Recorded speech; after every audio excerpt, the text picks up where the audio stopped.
1월 1일 주일 예배 하나님께 올려드립니다.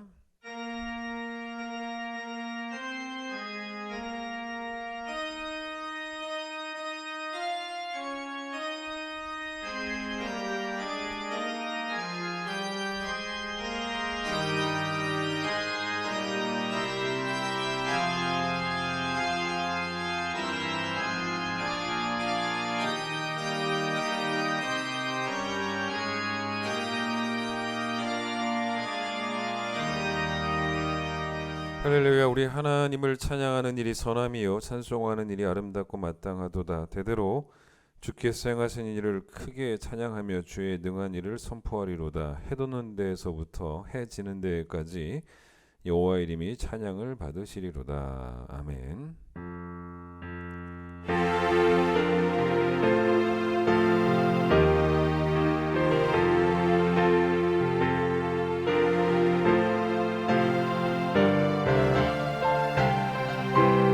왕이신 하나님 높임을 받으소서. 찬양하리라 영원히 높임을 받으실 그 이름 찬양하리라.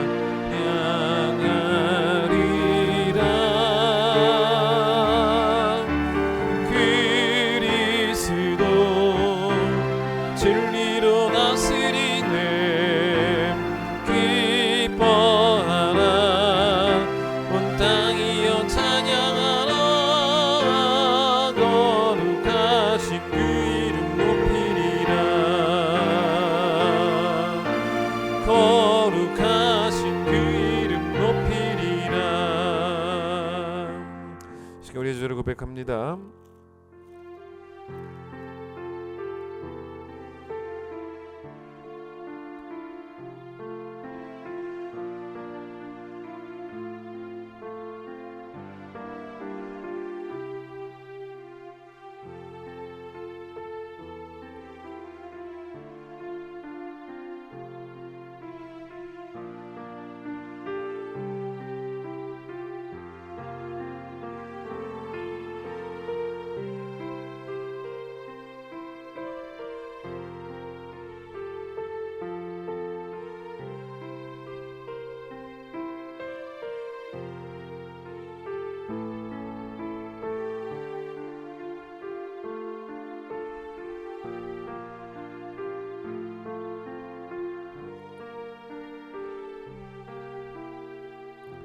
여호와는 긍휼이 많으시고 은혜로우시며 노하기를 더디하시고 인자하심이 풍부하시도다.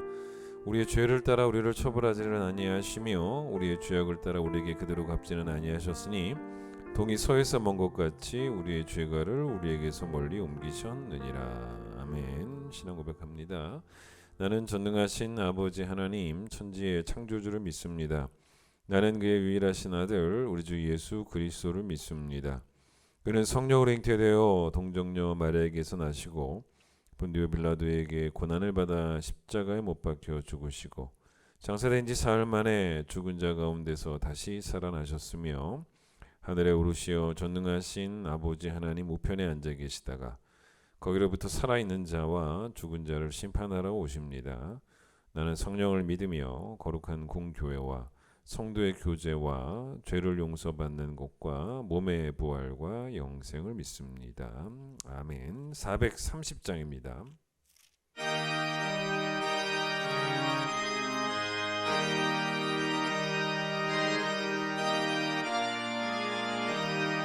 주와 같이 길 가는 것 즐거운 일 아닌가. 주님 걸어가신 발자취를 밟겠네. 한 걸음 한 걸음 주 예수와 함께 날마다 날마다 우리 걸어가리. 어린아이 같은 우리 미련하고 약한 주의 손에 이끌리어 생명길로 가겠네. 한 걸음 한 걸음 주 예수와 함께 날마다 날마다 우리 걸어가리. 꽃이 피는 들판이나 험한 골짜기라도 주가 인도하는 대로 주와 같이 가겠네. 한 걸음 한 걸음 주 예수와 함께 날마다 날마다 우리 걸어가리.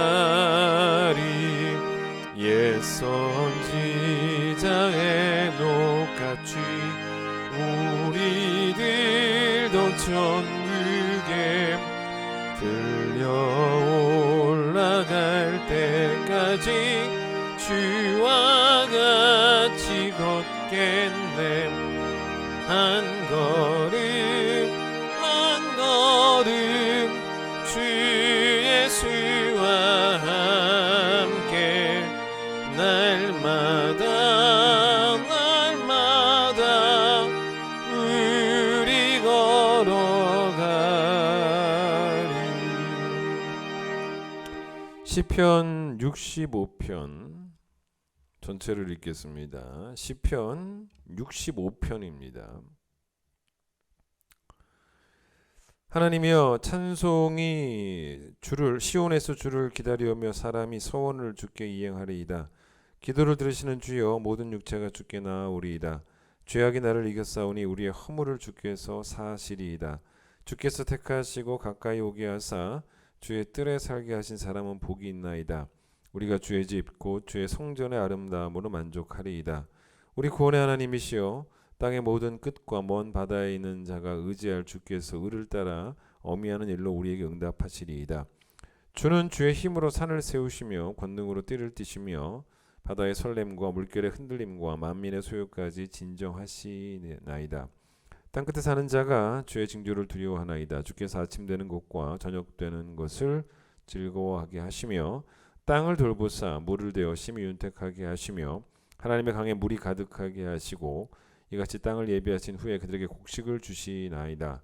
주께서 밭고랑에 물을 넉넉히 대사 그 이랑을 평평하게 하시며 또 담비를 부드럽게 하시고 그 싹에 복을 주시나이다. 주의 은택으로 한 해를 관시우시니 주의 길에는 기름방울이 떨어지며 들의 초장에도 떨어지니 작은 산들이 기쁨으로 띠를 띠었나이다. 초장은 양떼로 옷 입었고 골짜기는 곡식으로 덮였음에 그리 다 즐거이 외치고 또 노래하나이다. 아멘. 오늘은 이수민 권사님 기도십니다. 기도드리겠습니다. 사랑의 하나님, 은혜를 감사드립니다. 지난 한 주간도 말씀으로 저희를 지켜주시고 2023년도 새해 첫날을 하나님께 예배드리게 하여 주심에 감사를 드립니다. 주님, 이스라엘 민족이 광야에서 만나를 대할 때 감사보다는 익숙함에 불평을 쏟아내며 또 다른 기적을 갈구했던 것처럼 연약한 저희들도 평범한 일상의 감사보다는 내가 갖지 못한 것, 주님이 주시지 않은 것만 계수하며 불평만을 쏟아내며 또 한 해를 보냈습니다. 하지만 2023년도에는 저희들의 삶이 성령 충만하여 매일매일 감사의 마음이 식지 않도록 은혜 내려주시고 중심에 내가 아닌 주님이 계셔 주님과 동행함의 기쁨을 누리는 삶 살아낼 수 있도록 성령님 인도하여 주옵소서. 주님, 저희 교회가 올해 주가 우리와 함께 우리가 주를 위해라는 말씀을 표어로 받았습니다. 듣고 행하지 않는 믿음은 죽은 믿음이라 하신 주님 말씀처럼 우리 큰 기쁨의 모든 성도님들 2023년도에는 주님의 귀한 가르침을 행하는 영이 깨어있는 믿음의 일꾼들 되게 하여 주시고 어떤 고난에도 타협하지 않고 표대를 향하여 끝까지 나아가는 믿음의 완주자들 되게 하옵소서. 다른 길이 아닌 바른 길을 걸어가게 하시고 속도보다는 방향을 바로 잡아 여호와를 경외하는 것이 우리 삶의 목표가 되게 주님 축복하여 주옵소서. 또한 저희 교회가 초대교회의 정신을 본받아 구제하며 선교하며 복음 전하는 일에 열심을 내는 말씀이 역사하는 교회 되게 하여 주시고 늘 약자의 편에서 기도하며 지역사회의 빛의 역할을 잘 감당하는 주님의 몸된 교회 되게 하옵소서. 직분자들에게는 오직 하나님 영광만을 나타내는데 애쓰고 헌신하게 하여 주시고 성도들 간에는 우리 모두가 그리스도 안에서 한 가족임을 다시금 기억하게 하셔서 주님이 보여주신 사랑의 의미를 깨달아 서로를 향한 원망과 불평의 말들보다 서로의 다름을 인정하고 부족한 부분을 서로 보듬어가며 교회를 세우는 일에 한마음 되는 큰 기쁨의 성도 되게 하옵소서. 이 시간 선교사님들을 위해 기도드립니다. 세계 선교지에서 주님의 마음으로 헌신하며 그 나라에 믿지 않는 영혼들을 위해서 애쓰시는 선교사님들 영육간의 강건함 허락하여 주시고 각 가정에 필요한 모든 것 채워 주옵소서. 특별히 태국 신주영 선교사님을 위해 기도드립니다. 여러 가지 어려운 상황 가운데서도 선교사님의 마음 붙들어 주셔서 주님께 간구하는 그 모든 것들이 주의 뜻에 합당하게 하여 주시고 매 순간 성령님의 인도하심을 경험하게 하옵소서.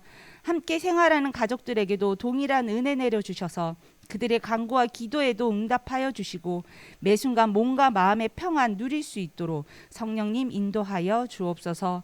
또한 저희 교회가 재정적인 후원뿐 아니라 기도의 동력자로서의 사명 잊지 않고 기도하는 곳에서는 늘 선교사님 가정을 위해 기도할 수 있도록 성령님 역사하여 주옵소서. 이 시간 교회 학교를 위해 기도드립니다. 전도사님들 말씀에 능력 주셔서 매주일 선포되어지는 말씀이 우리 아이들의 귀에 들려지게 하시고 의무감이 아닌 예수님 닮은 마음으로 아이들을 사랑으로 섬기게 하옵소서. 또한 교사들에게는 듣는 마음과 지혜의 입술을 허락하셔서 악한 세대에 살고 있는 우리 아이들에게 세상 것에 의지하는 것보다 주님 말씀 의지하며 살아가는 삶이 복된 삶임을 증거할 수 있는 행함이 있는 교사들 될 수 있도록 성령님 인도하여 주옵소서. 이 시간 환우들을 위해 기도드립니다.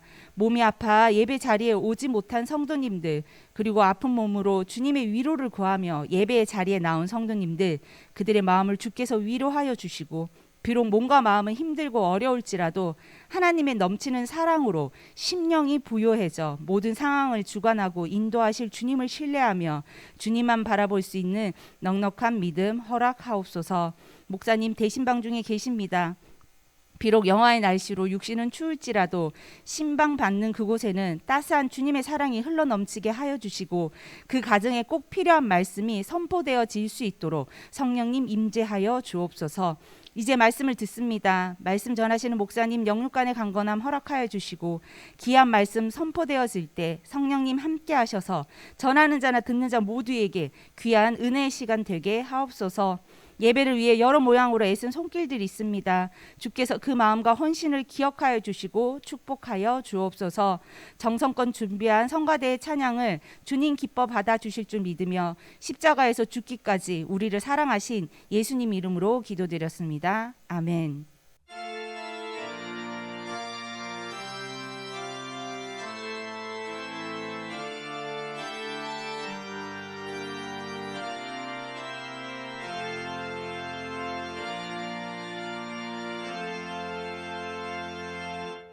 봉헌하겠습니다.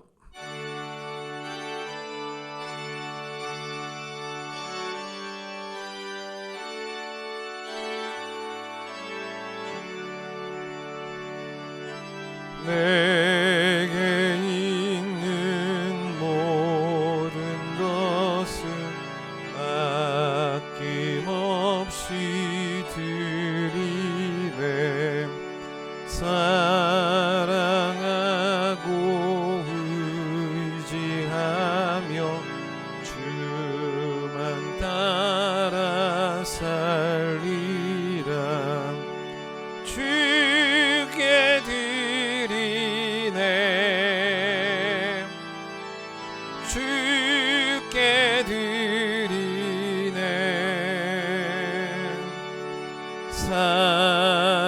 사랑하는 그 주 앞에 모두 드리네.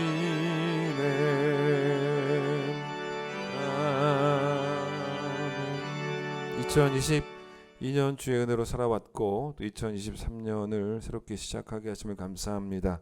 하나님과 함께 시작하는 2023년 소망 중에 거하게 하시고 때를 따라 또 필요를 따라 도우시는 하나님의 은혜의 풍성함 만나게 하여 주시고 늘 우리와 함께 하시는 주를 위해 살아가기를 또한 결단하는 귀한 성도들 될 수 있도록 축복하여 주시옵소서. 오늘 예배 드리며 주님께 드린 예물이 있습니다. 받아주시기를 소망합니다. 예수님의 이름으로 기도드립니다. 아멘. 예, 교회 소식을 전하겠습니다. 벌써 이제 2022년 다 끝나고 이제 오늘부터 2023년 새해가 시작되었습니다. 2023년 우리 교회 표 주가 우리와 함께 또 우리가 주를 위해입니다. 제가 항상 첫 예배 때 여러분에게 광고하는 거죠. 2023년에 여러분 한 해 동안 단 한 주도 빠지지 말고 꼭 주일 예배 드리셔야 됩니다. 주일은 다른 곳에 가시면 절대로 안 됩니다. 무조건 예배가 우선이고요. 몸이 아파서 결석하는 것은 어쩔 수 없다고 봅니다. 뭐 그것까지 어떻게 뭐 제가 뭐라고 하겠습니까만은 그렇지 않고 다른 이유들은 절대로 주일 성수의 이유를 이길 수가 없습니다. 그래서 여러분 지금 온라인으로 예배 드리시는 분들 가급적이면 이제 다 교회로 나와 주시고 많이 회복이 됐습니다. 지난 성탄절로 해서 뭐 거의 이제 코로나 이전까지 출석수가 다다르고 있거든요. 그래서 지금 온라인으로 들으시는 분들도 빨리 교회로 나오셔서 또 함께 예배 드려 주시기를 바라고요. 11조도 중요합니다. 여러분 교회는 성도들의 헌금 없이 운영이 될 수가 없습니다. 그 하나님의 방법이 성도들이 11조 해서 교회를 운영하라. 이게 하나님의 방법입니다. 그래서 우리가 11조 내는 것이고 올해 우리 교회 예산이 6억 수입 예산이 6억인데 작년에 우리가 재직회하면서 거의 지출 예산도 6억 가량을 잡았습니다. 별로 예비비가 남는 게 없을 정도로 그 말은 그렇게 지출을 되기 위해서는 다 교회가 할 일들을 위해서 지출을 하거든요. 뭐 교육부를 위해서, 선교를 위해, 구제를 위해. 그러니까 여러분 그것이 가능하기 위해서는 여러분이 11조 생활을 전부 다 하셔야 됩니다. 물론 수입이 없는 분들은 안 하셔도 됩니다. 근데 수입이 있다면 정직하게 교회 11조 생활을 하셔야 되고 하나님이 교회를 세우시는 법칙이 아주 우리가 생각해봐도 합리적인 것이 복을 받은 대로죠. 내가 물질의 복을 더 많이 받으면 그만큼 더 책임이 커진다는 거죠. 물질에 관한 한. 그게 정직한 11조가 바로 그런 의미 아니겠습니까? 여러분이 11조 내지 않으면 여러분이 헌금 하지 않으시면 교회는 운영될 길이 없습니다. 다른 사람들 헌금 가지고 교회가 운영되는 게 아니라 나도 참여를 해야 되는 거거든요. 그래서 온 성도 올해는 꼭 다 수입이 있으신 분들은 11조 생활을 꼭 다 해주시기를 바라고요. 선교와 구제도 이것도 옵션이 아닙니다. 하나님을 위해 하나님의 교회를 위해 내는 헌금이 11조라면 이웃을 위해 내는 헌금이 선교 구제거든요. 그래서 우리가 또 올해도 여전히 선교 구제가 1년에 한 뭐 거의 1억 가량 지출이 되어 정확히는 9천만 원인데 그렇게 지출이 되어집니다. 그래서 여러분이 헌금하셔야지만 또 가능한 것이기 때문에 선교사님을 돕고 또 가난한 이웃도 없는 이 선교와 구제는요. 여러분 아이들의 이름까지 다 한 사람 한 사람 해서 얼마를 내든지 간에 다 꼭 참여해 주시기를 바랍니다. 이번 주 말고 다음 주 월요일부터 금요일까지 신년 특세 있습니다. 온 가족 다 참여하시기를 바라고 새벽 5시에 교회에서만 합니다. 온라인으로는 진행하지 않습니다. 오늘 여러분 구역 편성표 나눠드렸는데 구역 편성되신 대로 또 2023년에도 구역 예배 열심히 참여해 주시기를 바랍니다. 문자로 기부금 영수증 신청 링크 보내드립니다. 문자로 신청해 주시면 링크 보내드리면 링크에 신청해 주시면 저희가 준비해드리도록 재정부에서 준비해드리도록 하겠습니다. 방송부에 김상곤 집사님 추가로 임명합니다. 새로 부임하신 우리 전사님 유년부에 김예은 전사님이 부임하셨고요. 사랑 찬양대 반주자로 이보배 선생님께서 오늘부터 새로 부임하셨습니다. 허성철, 전태희, 허은율, 허은결 지난주 새 신자 오셨습니다. 제가 이번 한 주 기도원 다녀오겠습니다. 여러분 그 기도 제목 안 내신 분들 이메일로 저한테 보내주시면 또 기도원 가서 함께 또 기도하도록 하겠습니다. 찬양하겠습니다.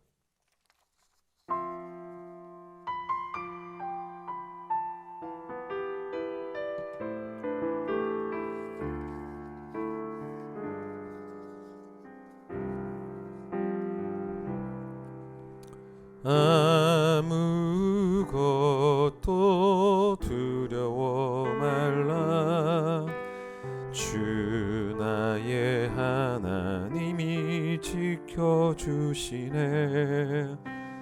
놀라지 마라, 겁내지 마라, 주님 나를 지켜주시네. 아무것도 두려워 말라, 주 나의 하나님이 지켜주시네. 놀라지 마라, 겁내지 마라, 주님 나를 지켜주시네. 내 맘이 매겨워 지칠지라도 주님 나를 지켜주시네. 세상에 엄한 풍파 몰아칠 때도 주님 나를 지켜주시네.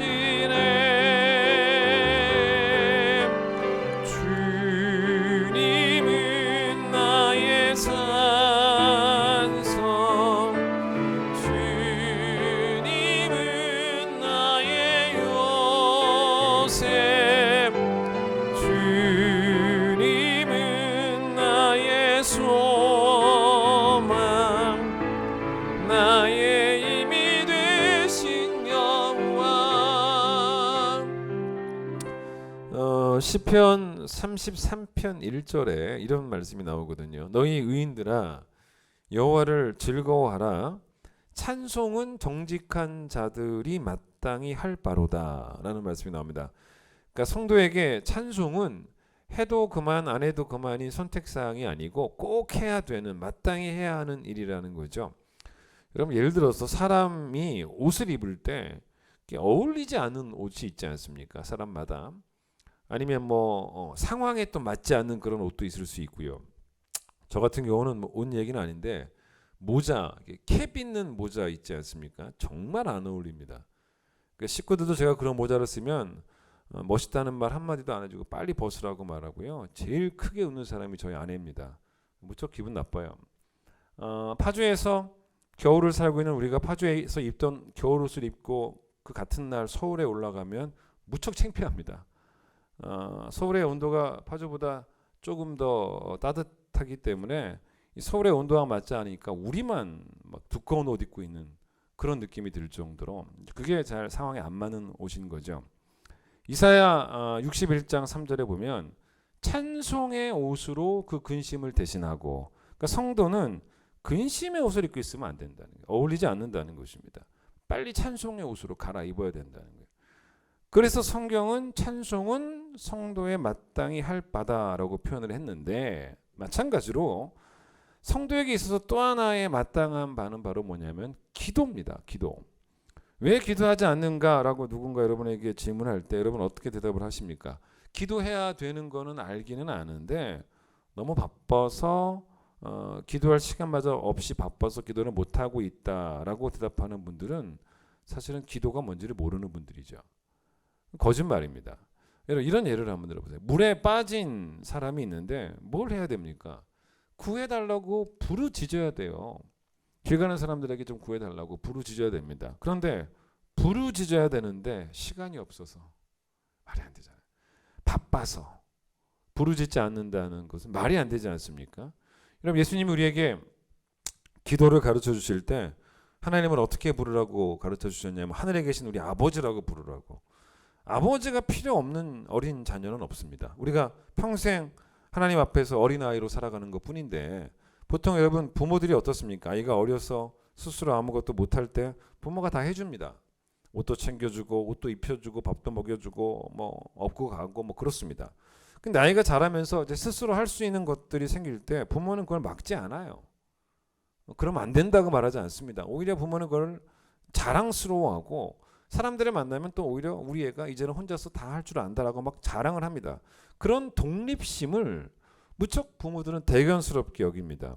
그런데 그건 여러분과 여러분 자녀과의 관계인 것이고 하나님과 우리의 관계는 그렇지 않아요. 하나님은 이렇게 표현하면 어떨까요? 우리의 무기력함을 좋아하세요. 무기력함을 느낀다는 말은 무기력함을 느껴서 절망하라는 말이 아니라 무기력함을 느끼기 때문에 하나님을 찾으라는 거예요. 그러니까 기도하지 않는다는 것은 내가 이제 다 성인 되었으니 난 이제 아버지 없이도 혼자 살 수 있다라고 하나님으로부터 독립을 선포하는 거나 다름없기 때문에 매일매일이 여러분 은혜가 필요한 상황이고 하나님의 도우심이 필요한 상황인데 기도하지 않는다는 것은 근거 없는 자신감으로 살아가는 아주 못되고 아주 교만한 사람일 뿐인 거죠. 즉 기도하지 않는 사람은 쉽게 말하면 겁없는 사람인데 이 말은 좋은 게 아니에요. 겁없다는 말은 정말 무모하다는 겁니다. 무모하다는 거예요. 쉽게 예를 들어볼까요? 골리앗 앞에 선 다윗이 겁이 없다. 여러분 이게 얼마나 무모합니까? 다윗이 겁이 없다면 그거는 사실 교만이에요. 우리는 골리앗이 아니고 우리는 그래봐야 골리앗 앞에선 다윗과 같은 존재일 뿐인데 그래서 다윗이 하나님의 도우심을 구하면서 즉 기도하면서 골리앗 앞으로 간 것이지 뭐 스스로에 대한 어떤 자신감으로 골리앗 앞에 선 것은 아니었다는 거죠. 우리가 하루에 식사를 3끼 먹습니다. 우리는 하루 식사 3끼를 뭐라고 말하냐면 일상이다라고 말하고 그냥 당연한 일이라고 말합니다. 왜냐? 안 먹으면 죽어요. 안 먹으면 죽습니다. 마찬가지거든요. 기도는 일상이에요. 기도가 더 특별한 때가 있다? 꼭 그렇게 생각할 필요는 없어요. 기도는 모든 때에 항상 필요합니다. 그래서 기도가 일상이에요. 쉬지 말고 기도하라는 말이 그런 의미겠죠. 그러니까 생존을 위해서 우리가 하루 3끼 챙겨 먹듯이 여러분 우리의 또 가정의 자녀가 오늘 하루를 살아가기 위해서 부모가 필요하듯이 어린 자녀가 그렇게 우리는 매일매일 그 기도에 응답해 주시는 하나님이 너무 절실히 필요한 그런 연약한 존재들인 거죠. 그래서 예수님께서 누가복음 18장에서 기도에 대한 비유를 설명하실 때 성도들을 어떤 존재라고 말하냐면 7절에 밤낮 부르짖는 택하신 자들이라고 표현을 합니다. 그러니까 평소에 기도 안 하고 있다가 기도할 상황이 생기면 부르짖는 사람들을 성도라고 하지 않는다는 것입니다. 모든 일상을 기도할 상황이라고 여기면서 밤낮 부르짖는 성도들이 택한 백성들이라는 거예요. 인터넷에 이제 올라온 어떤 목사님의 영상, 설교 영상 짧은 한 부분을 제가 지난주에 뭐 지나가다가 본 적이 있어요. 이렇게 뭐라 그러시나 들어보니까 뭐 이런 말씀을 하시더라고요. 목사님하고 사모님하고 너무 안 맞아도 너무 안 맞는다네. 그분이 제가 알기로는 일산 광림교회 목사님 같은데 그러니까 목사님하고 자기하고 사모님하고 너무 안 맞다는 거예요. 그런데 왜냐하면 여러분 생각해보세요. 여러분 가정은 잘 맞습니까? 뭐 부부가 만나서 서로 살 때 뭐 서로 자라온 배경도 다르고 뭐 성향도 성격도 뭐 식성도 다 다르고 서로 안 맞지 않습니까? 근데 목사님 뭐라 그러시냐면 안 맞아도 너무 안 맞는데 지금까지 너무 잘 살고 있다는 거예요. 근데 왜 그렇게 잘 살고 있냐? 목사님 뭐라고 말씀하시냐면 왜 잘 살고 있냐? 우리는 서로 도와주기 때문에 잘 산다는 것입니다. 좀 그 짧은 영상인데 좀 은혜가 되더라고요. 여러분 부부 사이에서 서로를 도와주는 것 말 되죠? 왜 그러냐면 부부 사이에 서로를 도와줄 수 있는 것은 수평적 관계가 성립이 되기 때문입니다. 그러나 그건 부부 사이고요. 하나님과 우리 사이에는 그런 수평적인 관계가 아니에요. 수직적인 관계입니다. 그러니까 우리는 그렇기 때문에 우리가 하나님을 돕는 게 아니고요. 하나님이 우리를 돕는 관계밖에 없고 하늘을 향해 우리가 밤낮 부르짖는 우리들을 향해서 하나님이 기도 응답으로 도우시는 하나님이 도우시는 일방적인 관계예요. 우리가 하나님을 돕는 게 아니란 말입니다. 우리가 주를 위해 산다는 말이 주를 돕는다는 말은 아닙니다. 여러분 그래서 우리는 하나님을 공급자로 우리를 받는 자로 이 관계가 바뀌지 않아요. 바뀌지 않기 때문에 우리는 평생 기도해야 되고 평생 기도 응답이 필요한 그렇기 때문에 여러분 우리가 하는 모든 기도의 내용을 한 문장으로 표현해 보라라고 하면 뭔지 압니까? 하나님 이거예요. 한 문장 딱 이거 하나님 저는 인간이고 하나님은 하나님이십니다. 이게 기도예요. 하나님 저는 그래봐야 피조물이고 하나님은 창조주입니다. 이게 기도예요. 이게 모든 기도의 주제입니다. 그래서 윌리엄 제임스라고 하는 분이 뭐라고 말했냐면 우리는 기도할 수밖에 없기에 기도할 뿐이다. 그러니까 기도해야 되는 이유가 다른 이유가 없다는 거예요. 기도할 수밖에 없으니 기도한다는 거예요. 물에 빠진 자가 도와달라고 부르짖을 수밖에 없는 거지 다른 선택지가 없지 않습니까? 자, 오늘 이 본문에도 다윗이 우리가 이 대단하지 않은 존재임을 우리가 그래봐야 피조물임을 나타내기 위해서 사용한 표현이 하나 있습니다. 그게 2절 보세요. 2절의 중간에 뭐라 그러냐면 모든 육체가 주께 나옵니다. 모든 육체라는 성경에 하나님을 육체라고 표현한 것은 단 한 군데도 없어요. 육체는 우리예요. 그러니까 우리가 피조물이라는 것입니다. 그러니까 하나님과 우리의 차이를 드러내기 위해서 우리를 육체라고 말합니다. 우리 여러분 잘 아시는 베드로전서 1장 24절 모든 육체는 풀과 같고 모든 영광은 풀의 꽃과 같으니 풀은 마르고 꽃은 떨어지되 육체를 또 뭐로 비유했습니까? 그래봐야 풀이라는 거예요. 육체가 강한 돌이 아니에요. 육체가 강한 산이 아닙니다. 육체는 그래봐야 강한 풀은 없지 않습니까? 자, 성경이 계시하고 계시는 하나님은 때로는 너무 엄해요. 무서울 정도로. 근데 때로는 너무 또 따스해요. 예를 들어서 히브리서 12장 29절에서는 하나님을 어떤 분이라고 묘사하냐면 수멸하는 불, 다 불태우시고 다 없애버리시는, 무섭지 않습니까? 심판하시는 하나님입니다. 그런데 성경에 따뜻한 하나님에 관련된 말씀은 대부분 다 어떤 거냐면 기도에 관련된, 기도에 관련된 하나님은 모두 다 따스한 하나님으로 계시합니다. 대표적인 것이 뭐냐면 따스하죠. 우리의 기도에 귀를 기울이시는 하나님이라는 표현을 씁니다. 40편으로 잠깐 가보세요. 시편 40편 앞으로 넘어가 볼까요? 40편 1절 보세요.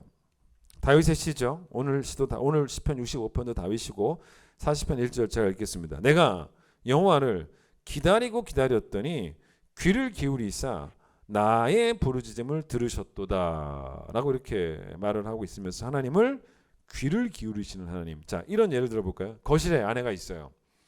근데 이제 안방에 있는 남편을 이제 아내가 부를 수 있지 않습니까? 뭐 좀 도와달라고, 여보 뭐 이거 좀 도와줘 라고 얘기를 했어요. 근데 안방에서 이제 문을 닫고 TV를 보고 있던 남편이 안 들려. 근데 뭐 밖에서 뭐라고 그러는 것 같아 아내가. 그럼 남편이 여러분 뭐라고 소리칠 수 있겠습니까? 아내 들으라고. 방에 들어와서 이야기해, 안 들려, 이럴 수 있지 않습니까? 이런 남편을 성경적으로 표현한다면 어떤 남편이냐면 못된 남편인 거죠. 그죠? 아주 친절하지 않은 남편입니다. 성경에서 말한 하나님은 그런 분이 아니라는 거예요. 따뜻하지 않은 남편입니다. 근데 잘 안 들리니까 안방에서 나가서 아내에게로 아주 가까이 가서 아내가 조그맣게 말해도 들을 수 있을 정도로 귀를 기울여주는 그런 남편이 바로 좋은 남편이죠. 여러분 사랑하는 연인들을, 여러분 연애할 때 여러분 어떻습니까? 연인들 보면요 딱 티가 나는 게 있지 않습니까?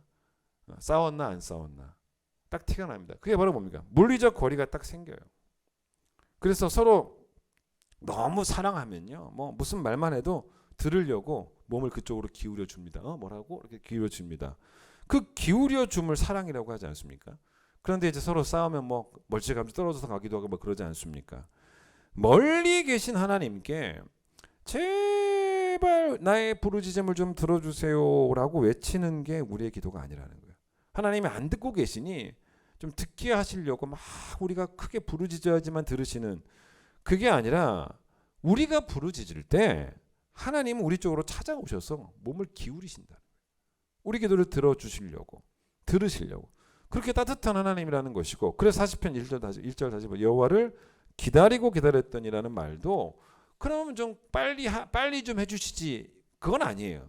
그러니까 하나님의 때를 기다렸다는 것도 몸을 기울이신 것만큼 다 이것도 하나님의 사랑이에요. 왜냐? 가장 좋은 때는 내가 아는 게 아니지 않습니까? 나의 전문가는 하나님이니까. 그래서 하나님 또 우리를 기다리게 하시고, 그러니까 이 하나님의 사랑입니다. 자, 다시 오늘 본문 2절 가보세요. 그래서 2절에서 하나님을 어떤 하나님이라고 말하냐면 뭐 안 들으셔서 막 우리가 외쳐야지만 뭐 듣게 되는 그런 하나님이 아니고 우리의 기도를 뭐 하시는 하나님이라고 2절에서 말합니까? 우리의 기도를 들으시는 주라고 말하고, 66편 가볼까요? 66편 20절도 같은 말 나오죠. 20절 끝에 보세요. 하나님을 찬송하리로다 그는 내 기도를 물리치지 아니하시는 하나님. 기도를 물리치지 아니하시는 하나님이라고 그렇게 표현하기도 합니다. 자, 다시 본문 2절 보세요. 그런데 다시 2절 볼까요? 기도를 들으시는 주여 모든 육체가 주께 나옵니다 라고 말하면서 제가 육체는 설명했죠. 근데 모든이라고 하는 표현을 더 추가한 건 왜 그렇겠습니까? 기도 응답을 해줄 다른 신은 없다는 거죠. 그러니까 하나님처럼 기도 응답해 줄 수 있는 하나님만큼 좋은 또 다른 신이 있다면 일부 사람은 그 신에게 기도하고 나머지는 또 하나님께 기도하고 그러면 모든이란 말이 안 통하죠. 그런데 하나님 외에는 다른 신이 없기 때문에 모든 연약한 육체들이 하나님께 기도해야 된다는 것이고 겸손하게 우린 육체니까. 자, 오늘 본문 1절 가운데 조금 독특한 표현이 나옵니다. 참 표현이 어렵기도 한데 제가 다시 1절 볼게요. 하나님이여 찬송이 시온에서 주를 기다리오며 라는 말이 살짝 어렵죠. 뭐라고 표현했냐면 찬송이 시온에서 주를 기다린다는 거예요. 찬송이. 자, 좀 약간 표현이 어색하기도 합니다. 근데 이제 이게 어떤 느낌이냐면 이게 이런 느낌이죠. 성전에서 사람들이 찬송하기 위해서 기다리고 있는 그런 느낌 같아요. 그렇죠? 그런데 그렇게 표현하면 될 것을 그러면 성도들이 시온에서 뭐 성전에서 찬송 부르려고 기다리고 있습니다. 그렇게 표현하면 될 것을 일부러 주어를 찬송으로 해서 찬송을 좀 더 강조하려고 그랬겠죠. 찬송이 성전에서 시온에서 주를 기다리고 있습니다. 저는 이걸요 세 가지 정도의 의미로 풀어갈 수 있지 않을까 싶어요. 먼저는 이런 거죠. 여러분이 교회 와서 뭐 11시 예배 드리든 간에 뭐 9시 예배 드리든지 간에 예배 시작하기 전에 기다리고 있지 않습니까? 기다리고 있다가 예배 딱 시작되면 찬송을 딱 부르기 시작하고 그런 모습으로 먼저 해석할 수 있을 것 같아요. 그 찬송이 성전에서 주를 기다립니다. 뭐 그런 느낌인 것 같기도 해요. 첫 번째가. 그런데 그 정도의 의미 같지는 않다는 거죠. 또 어떤 의미도 있을 수 있다고 보냐면 여기서 여러분 기다린다는 말이 원어로 보면 어떤 말인지 아십니까? 침묵한다는 거예요. 침묵한다는 것입니다. 그래서 여러분 이걸 어떻게 풀어갈 수 있냐면 이걸 이렇게 풀어갈 수 있어요. 하나님 앞에서 침묵하는 게 곧 찬송입니다. 하나님 앞에서 침묵하는 게 곧 찬송입니다. 왜 그렇겠습니까? 하나님의 은혜를 찬송해야 되는데 말로 다 표현을 할 수가 없는 거예요. 말로 다 표현할 수 없다는 의미에서 침묵인 거예요. 예를 들어 로마서 11장 33절에 바울이 찬송을 부르는데 하나님이 어떤 분이신지를 우리가 알아야 찬송하지 않습니까?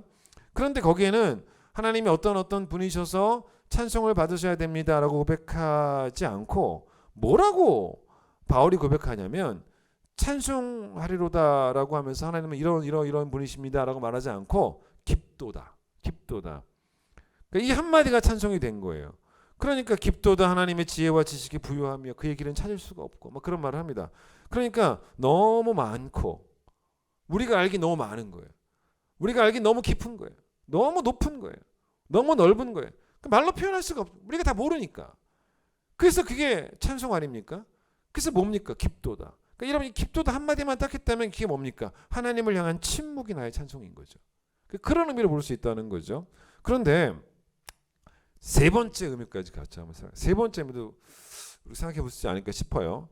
2절에 기도에 관한 그런 이야기가 나오니까 그렇기 때문에 여러분 찬송이 시온에서 주를 기다린다는 것은 기도 응답에 대한 확신을 담고 있는 것 같아요. 제가 보기엔 그런 뉘앙스가 더 커요. 여러분 노쇼라는 거 아시죠? 노쇼.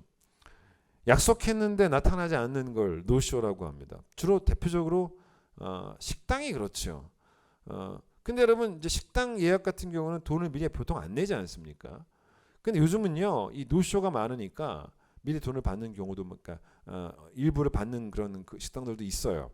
근데 이제 식당이 보통 뭐 그렇게까지 안 하는 곳이 많죠. 예약을 해요. 근데 예약하고 안 나타납니다. 그러면 여러분 고스란히 그 피해를 식당 주인이 받는 거죠. 전화해도 안 받고.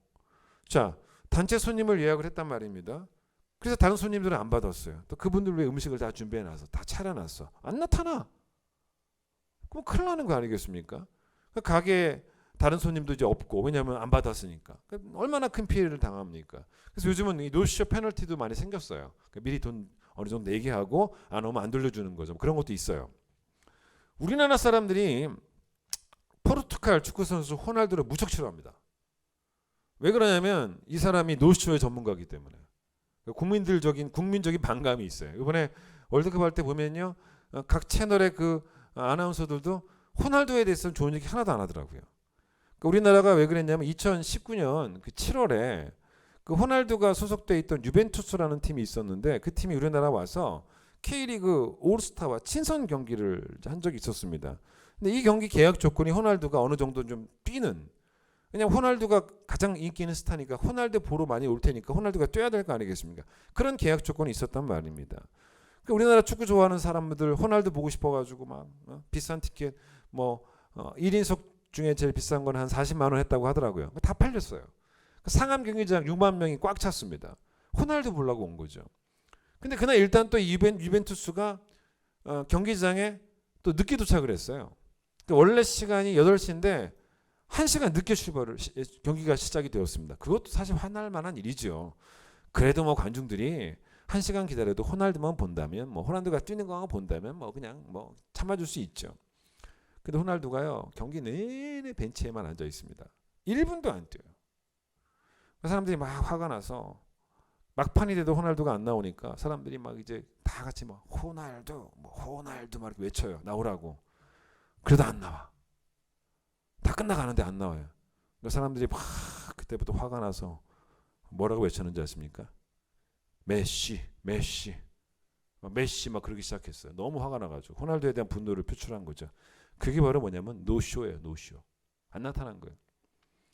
그래서 우리나라 사람들이 너무 화가 나서 뭐 손해배상 집단 소송하기도 했었고, 그래서 호날두가 그때부터 우리나라 사람들에게 이름이 바뀌어버렸지 않습니까? 날강두로 바뀌어버렸단 말이에요. 그런 일이 있었습니다. 여러분, 지금 읽고 있는 이 말씀의 의미가 뭔지 아십니까? 우리 하나님에게 없는 게 있다는 거예요. 노쇼가 없다는 거예요. 이게 그 얘기예요. 노쇼가 없다는 것입니다. 예? 물론 우리가 원하는 때라고 하는 공식은 없어요.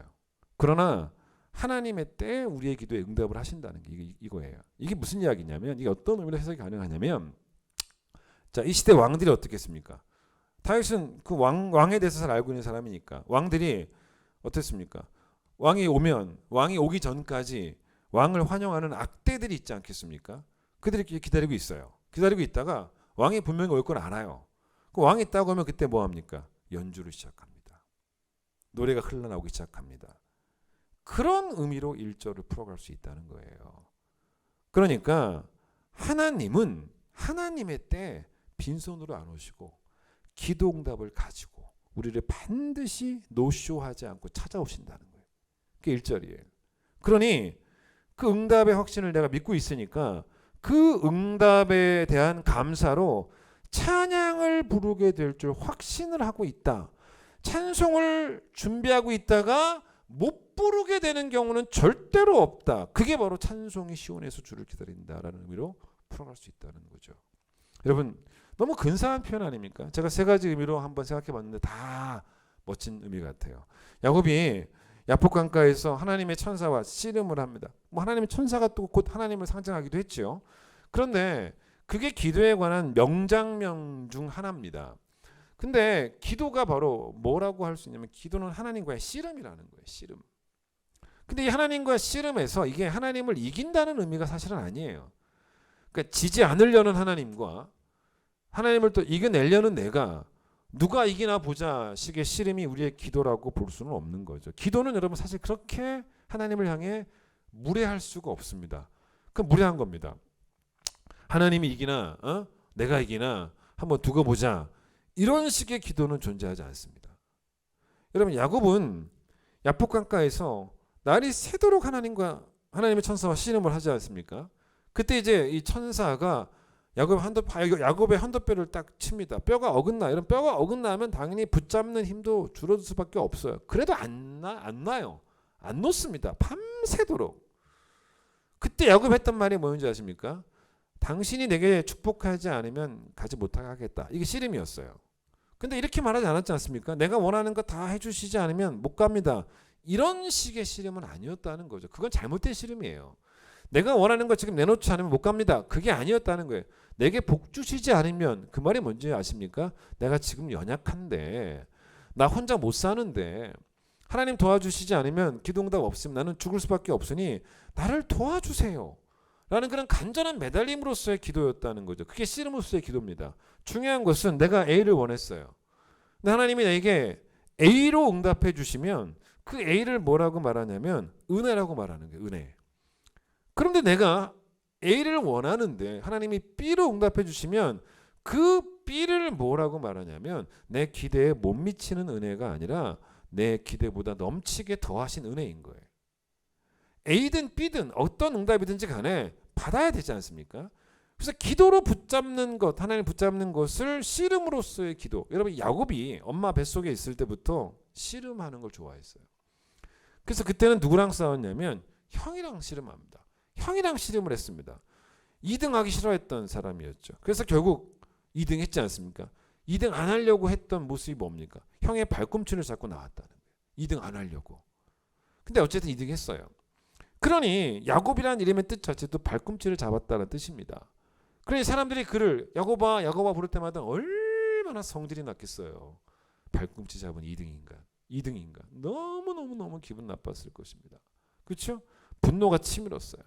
차라리 형의 머리를 짓밟은 인간 뭐 이러면 뭐 좋았겠지만 2등이니까 싫었던 거죠. 그런데 하나님이 야곱의 이름을 야복강가 사건 이후로 뭐라고 바꿔주셨냐면 이스라엘. 하나님과 씨름해서 하나님을 이긴 자. 형을 이기지 못했는데 하나님을 이겼다? 이게 뭐예요? 형한테 졌는데 하나님을 이겼다? 그러면 뭐 대단한 건가? 여러분 그게 아니에요. 이게 무슨 말이냐면 야곱이 바뀐 거죠. 그러니까 형과 싸워 이기려고 했던 자기 자신을 그렇게 무척 자기 자신을 신뢰해서 그래서 정말로 형을 이겨보려고 했던 그 야곱이 세월 지나 뭘 깨달았습니까? 하나님 앞에서 나는 그래봐야 육체다. 그걸 겸손하게 인정하면서 하나님의 도우심을 바라면서 하나님과 씨름을 했던 이스라엘. 그래서 하나님이 참 저는 그걸 읽을 때마다 근사하신 분이다라고 느끼는 이유가 뭐냐면 하나님이 야곱 하나 씨름해서 못 이기는 그런 분은 아니지 않겠습니까? 손을 대셔서 환도뼈 정도 부러뜨리시는 하나님이 아니고 뭐 그 이상도 하셔서 완전히 야곱을 케어시킬 수도 있겠지만 그게 아니었다는 거죠. 하나님은 그 씨름을 무척 즐기신 거죠. 마치 야곱에게 붙잡히시고 싶으신 것처럼 날이 밝도록 일부러 붙잡혀 계신 뭐 그런 느낌이에요. 자, 우리가 간혹 착각을 하는데 그게 바로 뭐냐면 내가 A를 구해서 A를 받는다면 그러면 기도의 의미가 있지만 내가 A를 구했는데 B를 주신다. 그럼 굳이 내가 기도할 필요가 있는가? 내가 A를 기도했으면 A 받아야지 B 받으려고 기도한 게 아닌데 과연 기도할 필요가 있는가? 근데 여러분 한 가지 아셔야 될 게 있습니다. 우리가 기도해야 되는 이유는 단지 응답만을 위해서만은 사실 아니라는 것입니다. 기도의 목적은 응답만에만 있는 게 아니에요.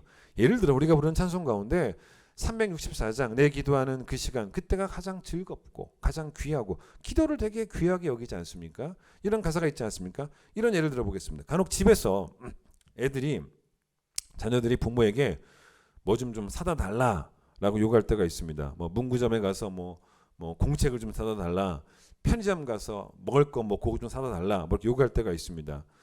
그런 모습이 우리의 기도와 사뭇 비슷하죠. 하나님 뭐 요거 좀 해주세요 이런 식인 거죠. 그런데 부모가 무조건 사다 주지는 않죠. 내 자녀에게 꼭 필요하면 사다 주고 만약 아이가 A를 요구했는데 아빠가 봤을 때는 A보다 B가 더 좋다면 아빠는 분명 B를 갖다 주는데 그 B는 A보다 못한 B가 아니라 A보다 훨씬 더 좋은 B를 갖다 주는 거. 자녀한테 좋은 걸 갖다 주는 겁니다. 그때 아이가 B를 받고 막 감탄을 해야지. 내가 말한 것 안 줬다고 막 화를 내면 그건 잘못된 거죠. 자, 그런데 얼마든지 그렇게 나가서 사다 줄 수는 있어요. 그런데 부모가 원하는 게 또 있습니다. 그게 뭔지 아십니까? 얼마든지 뭐 추운 겨울이라도 아빠 이거 좀 사다 줘 그럼 사다 줄 수 있어요. 뭐 차로 가야 된다면 또 갔다 올 수 있습니다. 뭐 저도 그런 심부름 해요. 그런데 제가 잘하는 것 중에 하나가 뭔지 아십니까? 같이 가자. 같이 가자 그래요. 은혁이한테 같이 가자. 예지랑 같이 가자. 특히 저희 아내랑도 그 아내랑 저 혼자 어디든 갈 수 있어요. 제가 뭐 지금 애도 아니고. 근데 저는 늘 아내랑 같이 가자. 아내가 부득불 다른 상황이면 또 같이 가줘요. 같이 갑니다. 그게 뭐 신방이든 뭐든 간에 뭐 공적이든 사적이든 간에 같이 가줍니다. 그렇죠? 여러분 생각해 보세요. 제가 왜 은혁이랑 예지랑 함께 가자. 왜 그렇겠습니까? 가서 그걸 못 구해오는 게 아니지 않습니까? 구해올 수 있어요. 그러나 오고 가는 그 시간이 저는 예지랑 함께하면, 은혁이랑 함께하면, 아내랑 함께하면 저한테 너무 큰 즐거움이에요.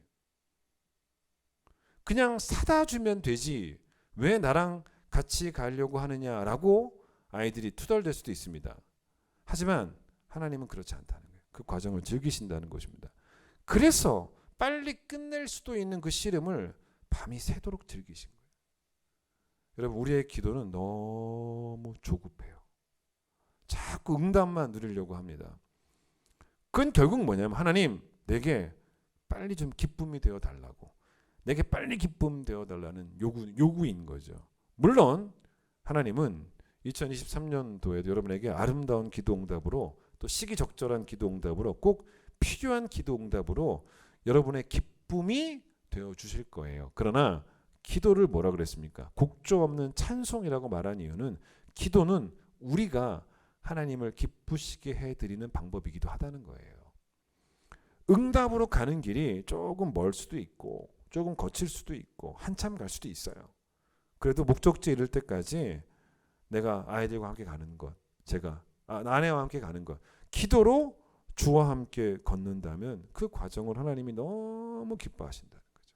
중언부언하지 말라고, 기도를 짧고 굵고 간결하게 하라는 말씀이 아닙니다. 짧고 굵게 하고 기다려라, 그게 중언부언하지 말라는 의미가 아니라 간절함이 없는 기도, 주문을 외우는 듯한 기도를 말씀하신 거예요.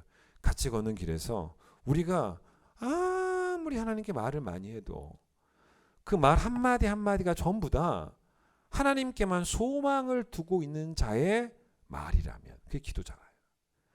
그럼 하나님 우리 보고 좀 덜 말하라고, 조금 좀 쉬라고 그렇게 말씀하시는 분이 아니고 쉬지 말라고, 계속 말하라고, 나 너무 듣기 좋다고, 그런 하나님이라는 것입니다. 9절 보세요. 9절 10절은 이게 하나님께서 한 해를 복을 주셨는데 9절 10절은 한 해 풍년, 농사의 풍년을 주셨다는 겁니다. 11절부터 13절은 뭐냐면 목축업의 부요함을, 풍년을 주셨다는 것입니다. 하나님의 은혜를 말해요. 근데 이렇게 말할 수밖에 없는 게 이 시대 사람들의 주 생업이 농사, 목축이니까 두 가지를 언급한 거예요. 그런데 11절을 볼까요? 이 한 해가 살고 나니 어떤 한 해였냐면 주의 은혜로 하나님이 관씌우신 한 해여서 주님이 그 길에 풍성한 기름은 좋은 거잖아요. 성경의 기름은 좋은 겁니다. 뚝뚝 떨어뜨려 주신 그런 한 해였다라고 멋지게 표현하고 있습니다. 제가 지난주에 교회 전사님들 사무실에서 출력을 좀 하고 있었습니다. 뭐 전사님도 몇 분 계셨고 어떤 또 집사님, 어떤 성도님도 계셨는데, 근데 이제 제가 그 프린터로 이렇게 출력을 하는데 프린터로 특세 프린터를 출력을 하고 있었는데 출력이 너무 잘 돼요. 앱손 거를 교회가 구입을 했는데 진짜 너무 잘 돼요. 너무 좋은 거예요. 그래서 제가 막 감탄하면서 와 정말 프린터 너무 잘 된다, 너무너무 좋다 이랬더니 그 얘기를 듣고 있던 우리 성도님이 저한테 뭐라 그러시냐면, 목사님 우리 교회와 관련된 건 다 좋다는 거예요. 안 좋은 게 한 개도 없다는 겁니다. 완전 거짓말이죠 사실은. 그런 말을 하더라고요. 근데 여러분 생각해 보세요. 우리 교회가 다른 교회랑 비교해서 하드웨어나 소프트웨어가 최상급입니까? 아니에요. 여러분 고급 자재로 장식된 그런 교회 시설이 있는 것도 아니고, 여러분 다른 교회 가면 놀랄걸요. 설교 잘하는 목사님이 많아서. 설교 잘하는 분도 엄청 많아요. 제가 최고 설교자도 아니고. 그런데 다른 교회보다 좋지는 않아도 그분에게는 내 교회니까, 내 목사님, 내 성도, 내가 사랑하니까 다 좋아 보이는 것입니다. 자, 하나님이 여러분의 지난 2022년 한 해를 완전한 은혜로 영광스럽게 관으로 꾸며주셨어요. 기름이 뚝뚝 떨어집니다. 그럴 때 하나님께서 우리에게 주셨던 말씀이 뭔지 아십니까? 나의 은혜가 너한테 족하다. 하나님은 나에게 누구랑 비교할 수 없을 정도의 최고의 은혜를 주셨고 최고의 은혜의 관을 씌워주셨다는 거예요. 우리 한 해를. 2022년에 하나님이 여러분에게 또한 2023년 하나님 되실 것인데, 하나님이 제 말을 들어보세요. 내게 최고는 아니지만 최고로 여기며 사는 게 마음 편한 그런 하나님은 아니라는 거죠. 우리 교회가 최고는 아니지만 최고로 여길 수는 있어요. 그냥. 그러나 하나님도 최고는 아니지만 최고로 여기며 사는 게 그냥 좋은 그런 분이 아니에요. 하나님은 택한 모든 백성 한 사람 한 사람에게 최고입니다. 최고의 은혜로, 비교할 수 없는 최고의 은혜로 우리 길에 기름을 엄청 뿌려주시고요. 우리 한 해를 은총으로 관씌우시는 그런 하나님이시기 때문에 2023년에도 찬송을 미리 준비해 두세요. 찬송을 준비해 두시고 하나님을 기다리면서 이 성전에서, 이 교회에서, 여러분 삶의 자리에서 찬송이 주님을 기다리는, 쉬지 않고 기도하는 그런 모두가 되시기를 간절히 축원드리겠습니다. 찬양하겠습니다.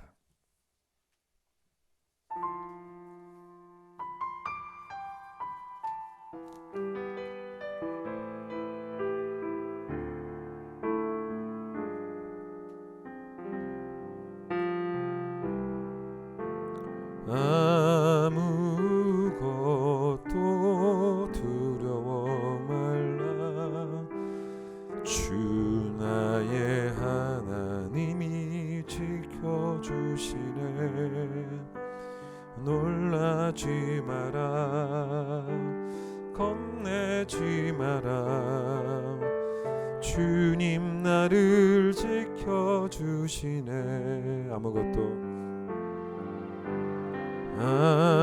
아무것도 두려워 말라. 주 나의 하나님이 지켜주시네. 놀라지 마라, 겁내지 마라. 주님 나를 지켜주시네. 내 맘이 매겨워 지칠지라도 주님 나를 지켜주시네.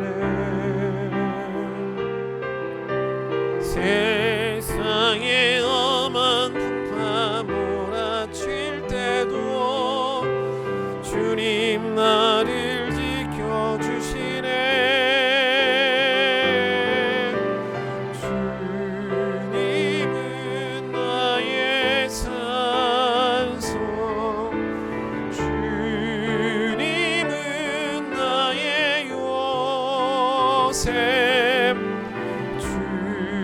주님은 나의 소망, 나의 힘이 되신 여호와. 내 맘이 힘에 겹지만, 내 맘이 힘에 겹어 지칠지라도 주님 나를 지켜주시네.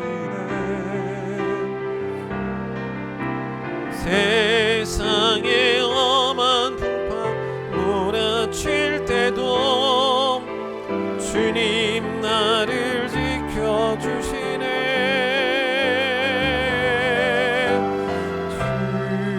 주님은 나의 산소,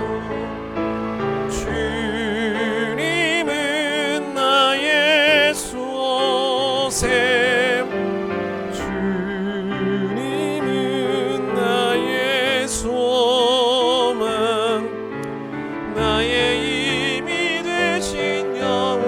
주님은 나의 산성,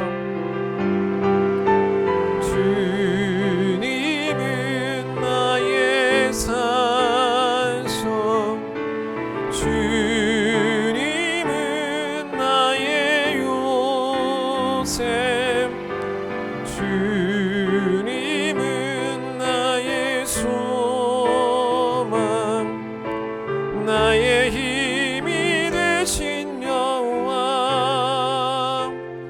골수와 기름진 것으로 우리 영혼을 만족케 하시는 하나님을 찬양합니다. 우리의 기도를 들으시는 하나님, 우리의 피할 바위 되신 하나님께 기도로 나아갑니다. 주님께 도우심을 구합니다. 비록 우리가 육체로 약한 존재이겠지만 우리 하나님이 우리보다 강하시기에 우리를 창조하셨기에 또 우리의 삶을 인도하시는 인도자시기에 2023년도 하나님께 기도하며 살아가는 귀한 성도들이 되어질 수 있도록 축복해 주시기를 간절히 소망합니다.